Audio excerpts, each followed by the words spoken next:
आज सायलीने अर्जुनला पुन्हा एकदा पटवलंच प्रेक्षकांनो। अर्जुन सायलीला प्रश्न विचारत असतो, हम आपके हैं कौन? म्हणजे तो म्हणतोय की 5 महिन्यानंतर तुमचं कॉन्ट्रॅक्ट संपेल, तुम्ही जाल तुमच्या आश्रमामध्ये, मग मी कोण लागतो तुमचा? ठीक आहे, डोंट वरी, तुम्हाला पुढच्या दिवाळीपर्यंत तुमचा आश्रम परत मिळालेला असेल। सायली म्हणते, ते मला माहिती आहे, पण तुम्ही माझ्याशी तुटक का वागतायत सर? मी तुमची काही कामं करायची नाही का? अर्जुन डायरेक्टली नाही असं म्हणतो। तो म्हणतो, तुम्ही कामं करण्याची ना मला सवय लागेल, आणि तुमचं काय, 1 वर्ष संपल्यानंतर तुम्ही तर हसत हसत निघून जाल ना। तुमची तर सगळी माणसं फक्त आश्रमातच आहेत ना, म्हणूनच सांगतोय तुम्हाला, या सवयी लागल्यानं मला तर मलाच प्रॉब्लेम होईल, त्यामुळे मला हे नकोय। आता असं बोलून तो निघून गेलाय। सायलीला प्रश्न पडलाय की आता तिचं काय चुकलं? आता किल्लेदारांच्याकडे सुमन खूप उत्साहात आहे फराळाचं सगळं करण्यासाठी। ती सांगत असते, अगं मी ना चकलीची भाजणी तयार ठेवली आहे आणि उद्या खवा घेऊन ये तन्वी, आपण छान करंजा करूयात। आता हे रविराज म्हणतात, सुमन तुला जे करायचं आहे ना ते कर, सांगत कशाला बसतेस तू?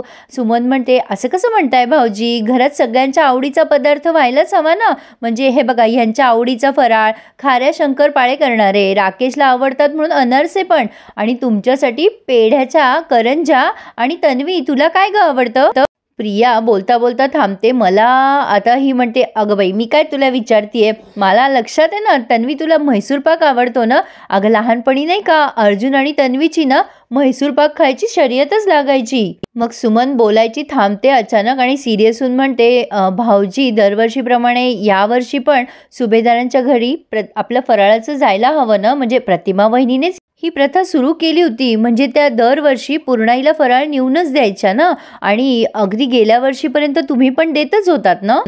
प्रिया भारी विचार करते मनामध्ये, झालं हिचं इमोशनल ड्रामा सुरू। अरे आपण इकडे विकत खाऊ ना पदार्थ घेऊन, आणि तिकडे म्हातारी तिची ती खाईल, कशाला तंगडीत तंगडी अडकवायची? पण आता ही सुमन बिचारी सिरियसली सांगते, अहो भाऊजी दरवर्षी पूर्णाई आपल्या घराच्या फराळाने सुरुवात करतात दिवाळीच्या पहिल्या दिवशीची, म्हणजे मी घेऊ ना त्यांचा फराळ करायला, असं कसं आपण प्रथा मोडायची ना। पण आता ते रविराज काही न बोलता निघून जातात। मग आता ही तन्वीला विचारते, अगं तन्वी काय करू ग? सुभेदारांच्या घरी फराळाचं ताट जायलाच हवं ना, तुला काय वाटतं? लगेच प्रिया अशी बळजबरी बोलल्यासारखी म्हणते, हो ना अगं काकी, प्रश्नच नाही, जायलाच हवं। प्रेक्षकांनो पुढच्या सीनमध्ये बघा अर्जुन कशा गुदगुल्या झाल्यात। मला ना त्याचे एक्सप्रेशन बघूनच खूप हसायला येतंय। आता हा अर्जुन त्याचे शर्ट इस्त्रीला देत असतो। आता सायली म्हणते, राहू दे सर, अजून 2 शर्ट द्यायचे। आता तो सायलीवर चिडतो आणि म्हणतो, राहू द्या, माझं मला करू द्या, 5 महिने झाल्यावर माझं मी करीनच ना, मग आतापासून सवय लावतो तो। सायली म्हणते, सर असं काय करताय, एवढे का चिडलाय तुम्ही? कुसुमताई तुमच्याशी असं वागली म्हणून चिडतायत का?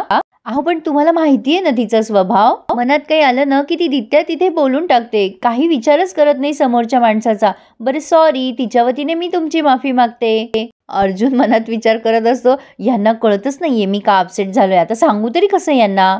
आता हा काही न बोलता तिथून निघून जात असतो, पण सायली एकदम बोलून जाते, सर कुसुमताईला तर माहितीच नाहीये तुम्ही माझ्यासाठी किती खास आहात। कुसुमताई थोडीच तुम्हाला पूर्ण ओळखते सर, पण मी ओळखायला लागलीये ना तुम्हाला पूर्ण, आणि माझ्या मनात तुमची जागा खूप स्पेशल आहे आणि खूप वरची आहे सर। तुम्ही मधुभाऊंना सोडवणार आहात हे तर झालंच, तुम्ही माणूस म्हणून खूप मोठे आहात, तुम्ही सतत दाखवून देता। आजच बघा ना, कुसुमताईने तुमची कॉलर धरली तर दुसरा एखादा असताना तर खूप चिडला असता, पण तुम्ही काहीच बोलला नाहीत। तुमची चूक नसताना सुद्धा तुम्ही शांतपणे सगळं ऐकून घेतलं। कुसुमताईच्या वयाचा, आमच्या दोघींच्या नात्याचा तुम्ही मान ठेवलात। सर तुम्ही नेहमी म्हणता ना मला की मी खूप युनिक आहे, पण युनिक तर तुम्ही आहात सर। अर्जुनच्या मनात लगेच गुदगुल्या व्हायला लागल्यात आणि तो आरशात स्वतःला बघतोय। हे लॉजिक मला कळलंच नाही आरशात बघायचं।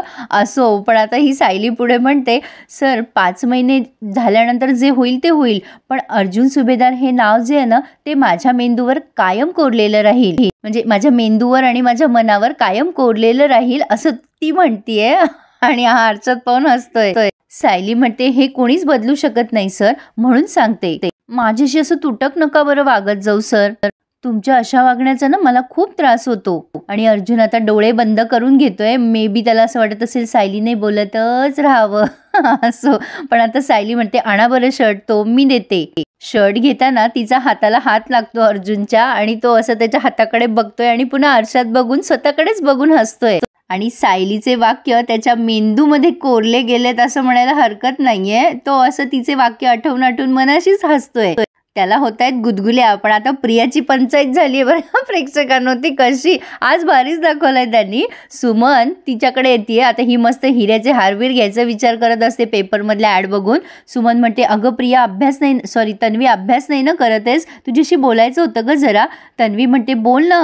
अगं मी काही करतच नाहीये. तेव्हा सुमन म्हणते, अगं तन्वी यंदाच्या दिवाळीत ना भाऊजी जरा अस्वस्थच दिसताय. बिचारे वहिनींच्या वाटेकडे डोळे लावून बसलेत ग ते. वहिनी या शहरात आहे ना, त्या घरी काय येत नाहीये कळतच नाहीये. आता नागराज हे ऐकतोय मागून. सुमन म्हणते, अशा वेळी ना आपण भाऊजीच्या चेहऱ्यावर आनंद आणून एक गोष्ट करू शकतो. आता लगेच प्रिया म्हणते, सांग सांग काकी, मी बाबासाठी वाटेल ते करायला तयार आहे. सुमन म्हणते, यंदाचा फराळ ना तुझ्या हातून व्हावा ग अशी माझी इच्छा आहे. प्रियाचं तोंड बघा ना. मला प्रिया खूप आवडते प्रेक्षकांनो विलन म्हणून. आता ही म्हणते, त्याने काय होणार आहे ग काकी. पण आता ह्या म्हणतात सुमनताई की अगं तुझ्या हातच्या फराळाला ना प्रतिमा वहिनीची चव असेल, ते खाऊन भाऊजी किती खुश होतील. आणि तू बनवलेला फराळ आपण पूर्णाईला पाठवला ना तर त्यांना किती आनंद होईल. आता ही विचार करते प्रिया मनात, या बिंडोक बाईमुळे मी आता लाडू आणि चिवडे करायचे की काय, आणि ते डिझाईन कसं करतात करंजीवर. सुमन इतकी गोड बोलते. तन्वी करशील ना ग बाळा, किती वर्षांनी असं वाटेल की प्रतिमा वहिनीच फराळ करताय या घरामध्ये. आता हिला बळजबरी आणावाच लागतो आनंद झाल्याचा. हो करेन ना मी काकी, तू काही काळजी करू नकोस. सुमन म्हणते, गुणाची ग माझी ती. कर अभ्यास कर आणि मग फराळाची तयारी कर. बरं प्रेक्षकांनो, हा काय लॉजिक आहे. नाही म्हणजे मी प्रियाच्या बाजूने नाही बोलत आहे. आपल्या आईला येतं तसं आपल्याला आलंच पाहिजे असं कधी होत नाही. म्हणजे लाखात एखादी केस असते जी आईसारखा फराळ करते.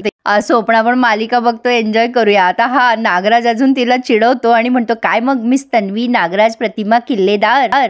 अगं बेसन आणि रवा यातला फरक कळतो का ग तुला. बरं ते सोड, अगं शंकरपाळ्याचा आकार कसा करतात ते कळतं का तुला, माहितीये का तुला. एकतारी पाक आणि एकतारी वाजवायची हे तरी माहितीये का तुला, म्हणजे फरक कळतो का त्याच्यातला. आता प्रिया खूप वैतागते आणि म्हणते, तुमची बायको मला त्रास देते ते काही पुरेसा नाहीये का, कशाला माझं डोकं खाताय. मला काही ते फराळ बिराळ करायला जमणार नाही ते. नागराज म्हणतो, मग काय हाडायला जमतं तुला नुसतं. अगं प्रतिमा वहिनीची मुलगी असल्याचे एक तरी गुण दाखव की. आता ही म्हणते, प्रिया तुमच्या द ग्रेट वहिनीची चव कुठून आणू मी.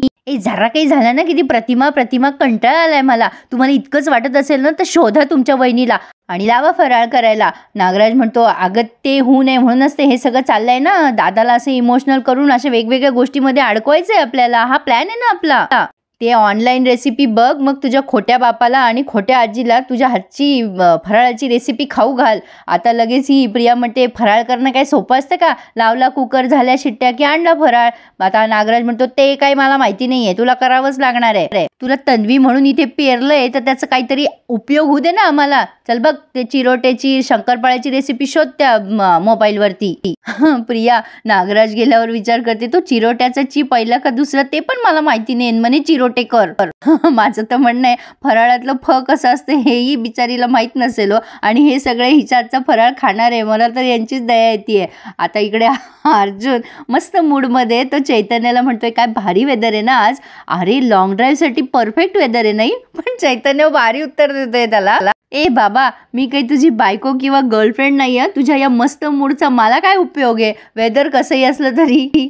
तसंही मला प्रश्न पडतोय की सकाळी एवढा वैतागलेला माझा मित्र आता इतका खुश का दिसतोय. अर्जुन म्हणतो, माझा मूड नेहमीच चांगला असतो हा. आता चैतन्य त्याला म्हणतोय, तुझा मूड ना नेहमी सायलीवर अवलंबून असतो, म्हणजे ती तुझ्या मनासारखं वागलेली दिसते आज. आता हा हळूच म्हणतो, मिसेस सायली माझ्यासाठी खूप स्पेशल आहे, त्यांचं नाव माझ्या मनावर आणि मेंदूवर कायमचं कोरलं गेलंय. कोणी कितीही प्रयत्न केले ना तरी माझ्या आयुष्यातलं त्यांचं जे स्थान आहे ना ते कोणी भरूनच काढू शकत नाही. चैतन्य म्हणतो, काय काय काय बोलतोयस तू, अरे तू बोलतोयस हे सगळं अर्जुन, अरे बरं आहेस ना तू, सायलीचा एवढा इन्फ्लुएन्स झालाय तुझ्यावर. आता अर्जुन म्हणतो, मी नाही, हे त्या बोलल्या होत्या माझ्याबद्दल. चैतन्य भारी उडवतो अर्जुनची. तो म्हणतो, वा वा वा क्या बात आहे, तुमचं कसं आहे माहितीये का, तुझं माझं जमे ना आणि तुझ्या वाचून करमे ना. अरे असू दे रे, अरे सकाळी चिडली होती ना ती मावशीला सगळं सांगणार होती ना खरं. मग अर्जुन म्हणतो, अरे कुसुमताई आली आणि मग सगळं सॉर्ट आउट झालं, त्या मस्त गप्पा मारत बसल्या होत्या रे दोघी जणी.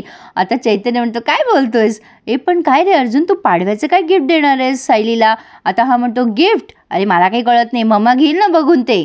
चैतन्य म्हणतो, अरे असं कसं नाही, म्हणजे मला मान्य आहे की तुमचा पहिला खोटा पाडवा आहे, अरे काय तरी पण पहिला दिवाळी सण आहे ना, काहीतरी स्पेशल द्यावं लागेल रे बाबा तुला. प्रेक्षकांनो, हा अंदाज मी तुम्हाला कालच सांगितला होता. अर्जुन मनामध्ये सायलीचा विचार करायला लागतो की तिला मधुभाऊ हवेत दिवाळीला, आणि मग तो विचार करून चैतन्याला म्हणतो अर्जुन की मिसेस सायलींना मी स्पेशल गिफ्ट देणार आहे दिवाळीचं. चैतन्य म्हणतोय काय देणार आहेस? अर्जुन म्हणतो आपण मधुभाऊंना ना पेरोलवरती सोडवूयात दिवाळीसाठी खास. मिसेस सायलीनं खूप खुश होतील मधुभाऊंसोबत दिवाळी साजरी करून, आणि माझं हे स्पेशल गिफ्ट असणार आहे सायलीसाठी. आता चैतन्य म्हणतो क्या बात आहे जावई बापू, वा वा जावई बापू वा. अर्जुन म्हणतो काहीतरीच काय असो, पण आता इकडे ह्या पूर्णाजीची पण तयारी सुरू आहे. पूर्णाजी म्हणतात प्रताप, अरे आपल्या ट्रस्टमध्ये दिवाळीसाठी म्हणजे जे काही फराळाचं वगैरे द्यायचं आहे ते सगळं तयार आहे ना? प्रतापराव म्हणतात अगं म्हणजे काय, सगळं व्यवस्थित तयार आहे पूर्णाई, आपला नेमच येतो दरवर्षीचा, तू कशाला काळजी करतेस पूर्णाई. अश्विन म्हणतो आपलं तर ठरलंय बाबा, शॉपिंग झाली की दिवाळी साजरी करायची. अस्मिता म्हणते पण माझं भाऊबीजेचं बघा, तुम्हाला मी लिंक शेअर करणार आहे, त्यात ज्वेलरी आणि ड्रेसेस आहेत, तुम्हाला जे घ्यायचे आहेत ना ते घ्या, माझं काही म्हणणं नाही आहे. आता अर्जुन म्हणतो तुला जे हवं आहे ना अस्मिताई ते बिंदास ऑर्डर कर आणि बिंदास त्याचं पेमेंट पण तूच कर, आमचं काही म्हणणं नाही आहे. आणि हे अश्विन आणि अर्जुन दोघं सोबत बोलताय. आता पूर्णाजी म्हणतात कशाला चिडवताय रे तिला, नका रे छळू, भाऊबीज आली आहे की. अस्मिता म्हणते बघ नको पूर्णाजी. मग आता कल्पनाताई म्हणतात खरेदी बिरेदी सगळं नंतर बरं का, आता आज न सगळ्यांनी संध्याकाळी मोकळं राहायचं आहे, आपल्याला साफसफाई करायची आहे. अख्खी फॅमिली म्हणजे सुभेदार फॅमिली खूप खुश होते आणि प्रतापराव म्हणतात आला का तो दिवस. मग कल्पनाताई म्हणतात मग दिवाळीची साफसफाई करायची म्हटल्यावर चेहरेच उजळलेत सगळ्यांचे. मग सायली विचारते आई एवढे का खुश आहेत सगळे, म्हणजे अशी काय साफसफाई करतो आपण. मग कल्पनाताई म्हणतात अगं काही नाही ग, नेहमीची साफसफाई. मग सायली म्हणते चालेल, मी लगेच आमची खोली साफ करायला घेते ह. मग अश्विन म्हणतो नाही वहिनी, कहाणी में ट्विस्ट आहे बरं का, सुभेदारांचं ना एक ट्रेडिशन आहे, आपापली खोली नाही साफ करायची. मग अर्जुन म्हणतो हो आपापली नाही, एकमेकांची खोली साफ करायची. आणि सगळे ठरवून घेतात की कोणी कोणाची खोली साफ करायची. मग सायली म्हणते असं का, आपण एकमेकांच्या खोल्या का साफ नाही करायच्या, असं का करायचं. प्रेक्षकांनो आवडतोय ना रिव्ह्यू ऐकायला, मग प्लीज एखादा लाईक करायला विसरू नका आणि चॅनल सबस्क्राईब करायला सुद्धा. मग कल्पनाताई तिला समजवतात की अगं आपण अशा एकमेकांच्या खोल्या स्वच्छ केल्यानं की जबाबदारीची जाणीव होते, आणि कसं आहे ना फक्त सवयीच्या जागेवरूनच नाही तर अख्ख्या घरावरनं हात फिरतो. सायलीला ही कल्पना फार आवडते. एवढे यांचे छान छान ट्रेडिशन आहेत, मग अस्मिताच अशी का झाली असेल असो. पण आता इथे हा रिव्ह्यू त्यांनी पूर्ण केलाय. आता पुढे आपण बघतोय तोच प्रोमो दाखवत आहेत. प्रतापराव सांगतायत की कल्पना आणि अस्मिता तुमची खोली साफ करायला घेतली आहे त्यांनी, आणि या दोघांचे धाबेदण आणलेत कारण ती डायरी आणि फाईल यांच्या खोलीत आहे. आता हे दोघं पळत पळत खोलीत जातात तेव्हा एका हातात डायरी आणि एका हातात फाईल असं त्यांना दिसतंय. तर आता हे दोन्ही बॉम्ब फुटतात की काय दिवाळीच्या आधी ते बघूया. पण मला नाही वाटत, हसी खुशी हे दिवाळी साजरी करतील असं वाटतंय तरी, कारण प्रत्येक वेळेला ते काही ना काही ट्विस्ट आणतातच प्रेक्षकांना. पण छान दाखवलंय आज. तर प्रेक्षकांनो कसा वाटला रिव्ह्यू नक्की कळवा, आणि माझ्या चॅनलला सबस्क्राईब आणि ह्या रिव्ह्यूला प्लीज लाईक करायला विसरू नका हं. आणि तुम्हा सगळ्यांना धनत्रयोदशीच्या खूप शुभेच्छा. धन्यवाद.